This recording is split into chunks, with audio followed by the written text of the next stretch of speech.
చూడండి గాయస్, నేను ఇక్కడ గడ్డపోతారం కెమికల్ ప్లాంట్స్ దగ్గరకు వచ్చా. ఇక్కడ మనకి న్యూలాండ్, ఇంకా ల్యూసెంట్ డ్రగ్స్, గ్లాస్ వేర్ ఇవన్నీ ఉంటాయి. ఇక్కడ కౌస్ కండిషన్ చూసారా? వీళ్ళు వదిలే కెమికల్స్కి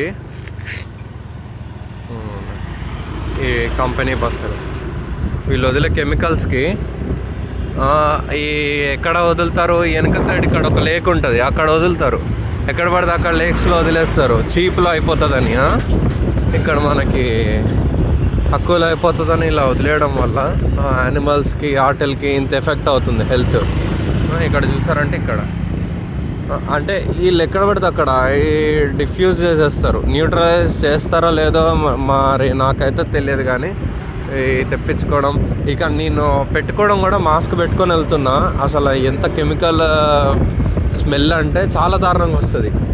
అక్కడ వెళ్ళే దారిలో అయితే ఒకటి పైన ఎయిర్ వెంట్ ఉంటుంది, పైకంటా ఉంటుంది.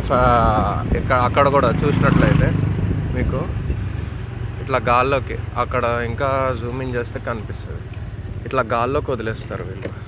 డైరెక్ట్ ఎయిర్లోకి వదిలేస్తారు. మరి అక్కడి నుంచి ఈ కెమెరాలో క్యాప్చర్ కావట్లేదు. ఇటు సైడ్ది కూడా లైట్గా కనిపిస్తుంది కదా, ఇట్లా డైరెక్ట్ గాల్లోకి వదిలేస్తారు. మొత్తము ఎట్లా ఉందంటే మొత్తం ఇక్కడ మనుషులు కూడా అంతే. వీళ్ళు ఇక్కడ కాలనీలో, ఊర్లలో, ఈ చిన్న గ్రామాల్లాగా ఏదో సెటిల్ అయ్యి బతుకుతున్నారు, కానీ చాలా హార్మ్ఫుల్. వీళ్ళు యూజ్ చేసే కెమికల్స్ కానీ, డిఫ్యూజ్ చేసే కెమికల్స్ కానీ చాలా డేంజరస్. అలా ఎంత హార్మ్ఫుల్ అంటే అంత హార్మ్ఫుల్. ఒక ఆవు చనిపోయింది, ఇక్కడ వేరే ఆవుల హెల్త్ కండిషన్ ఏమో అట్లా ఉంది.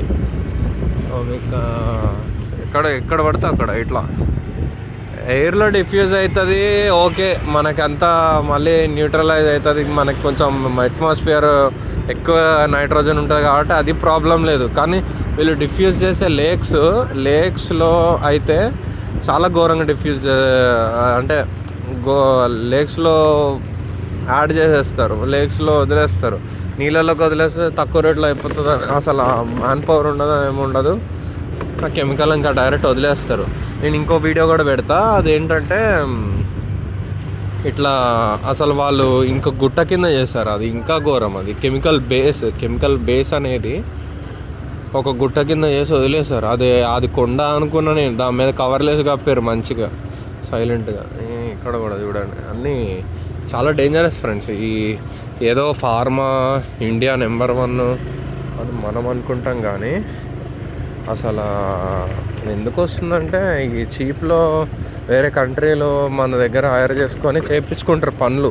ఇక్కడ మా వర్కర్స్ రియాక్టర్ల దగ్గర అక్కడ ఇక్కడ లైఫ్ రిస్క్లో పెట్టుకొని పని చేస్తారు. ఇంకా మనకు అట్లా ఇన్కమ్ వస్తుంది. అట్లా ఇండియా ఎకానమీ డెవలప్ అయింది ఫార్మా బేస్డ్, కానీ ఇంకేం లేదు ఫ్రెండ్స్.